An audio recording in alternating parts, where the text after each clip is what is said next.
Hey guys, today we're going to be taking a look at and installing the Accel high-performance fuel injectors for 1987 to 2004 V8 Mustangs. These are 30-pound-an-hour injectors, and they're going to deliver much more fuel than the factory injectors can for a modified car or a pretty big build. So your stock fuel injector size are 19 pound an hour. The next upgrade after that is 24-pound fuel injectors, and then you have your 30-pound injectors here. So these are definitely a really solid upgrade over your factory injector size, and they're capable of delivering much more fuel than the 19-pound injectors can. They're going to work best for a forced induction build or a heavily modified car. They're definitely not recommended for a stock car. Keep in mind they will need a mass airflow recalibration and a custom tune. These are sold as a set of 8. They're EV1 body style, and they have included O-rings in them. They cost about $300, and as far as the install goes, I'm going to call it a 2 out of 3 wrenches in the difficulty meter, and of course, we'll show you how to get them installed now.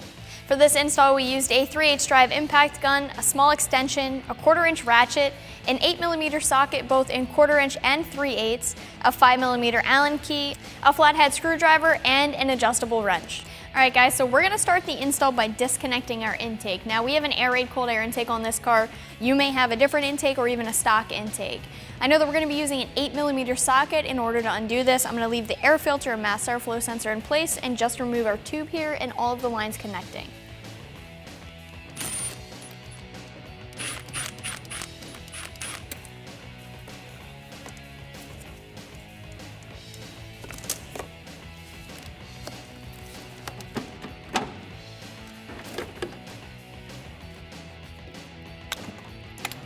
Alright guys, now we're going to get ready and go ahead and pull the BBK throttle body intake off. So depending on your exact setup at home, it's going to be a little bit different probably, but it's still going to be really similar to this. We're going to go ahead and disconnect all of our electrical connections and all the vacuum lines.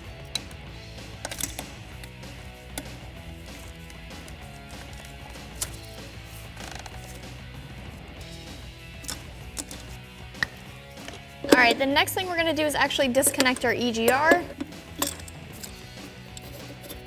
Alright, so now we're going to completely remove the BBK throttle body intake, and what I've done is I've left everything connected as far as the bracket and the throttle cable goes. You'll see what I'm going to do. I'm literally just going to lift this off and set it over to the side. Now you may or may not be able to do that at home depending on what exactly you're working with. If you have a stock intake manifold, you're probably going to have to completely remove it from the car and not leave it sitting over on the side like we're going to be able to do with the BBK here. So we're going to go ahead, remove all 4 bolts, and then set this off to the side.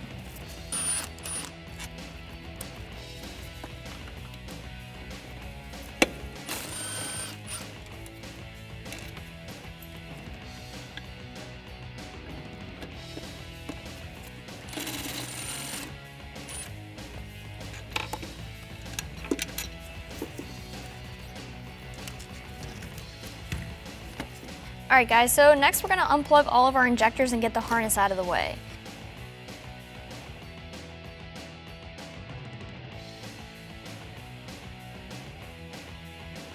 Alright, so my plan for this is actually to leave the fuel rail in the car, and I'm going to swap injectors out right here, so we're not even going to disconnect our fuel rail. So we have a little keeper here on our harness. You guys can disconnect this sensor if you'd like to as well. Just move it out of the way. And we have 2 8mm bolts that are holding our fuel rail in place on the manifold. So we'll go ahead, we're going to loosen those. Second one's back here. You may just have to hold this hose out of the way.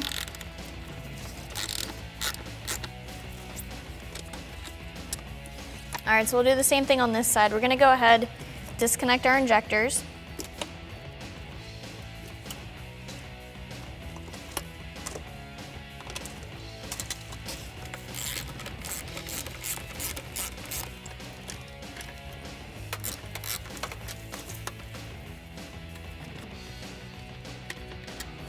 Alright guys, so what we're going to do now is we are going to lift our fuel rail and our injectors up. We'll do one side at a time. So what I'm going to do is I want to remove the fuel injector from the intake manifold. I don't want the fuel injector to stay in the intake manifold and pop out of the rail up here.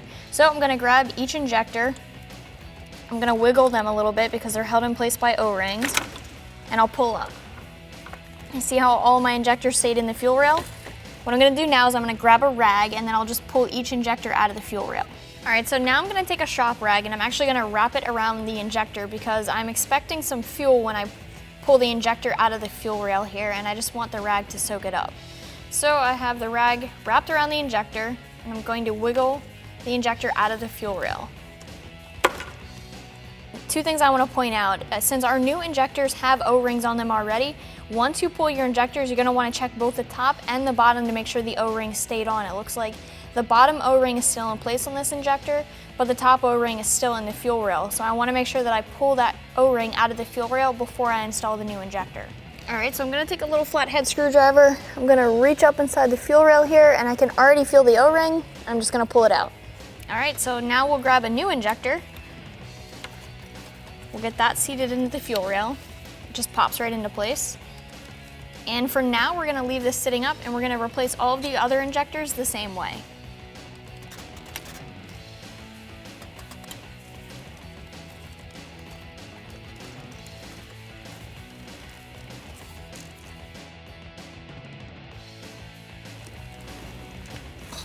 All right, so we're gonna do the same thing on this side. Get that seated in the fuel rail and move on to the next one.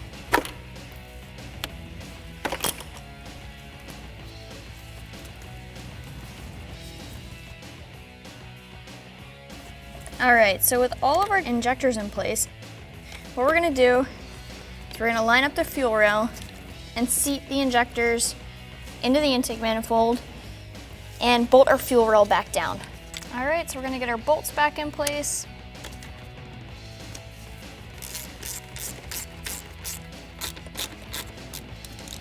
All right, so now we'll bring our harness back into place. We have a couple connections to plug back in.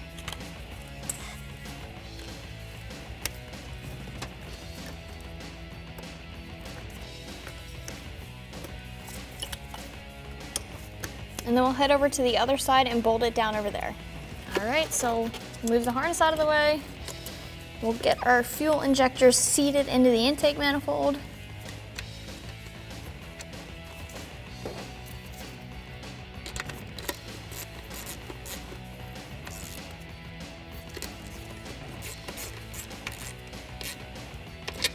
Now we'll plug our injectors back in.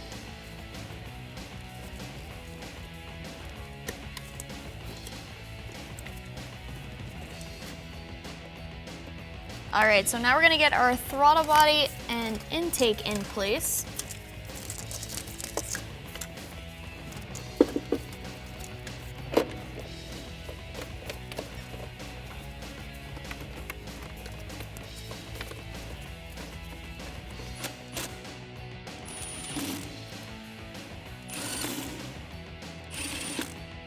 All right, so now we are going to get our EGR back into place and tighten it down.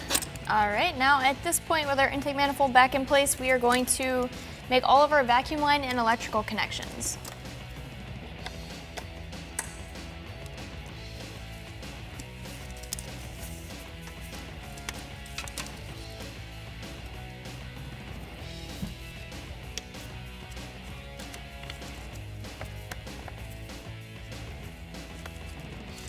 All right, now we're gonna get our intake tube back in place.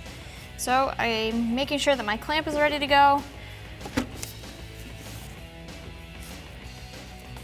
All right, and now we can tighten down our clamps.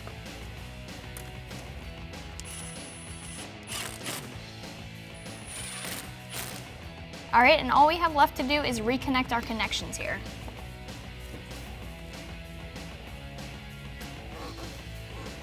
That's gonna wrap up this review and install. Keep in mind, you can always check these out more online right here at AmericanMuscle.com.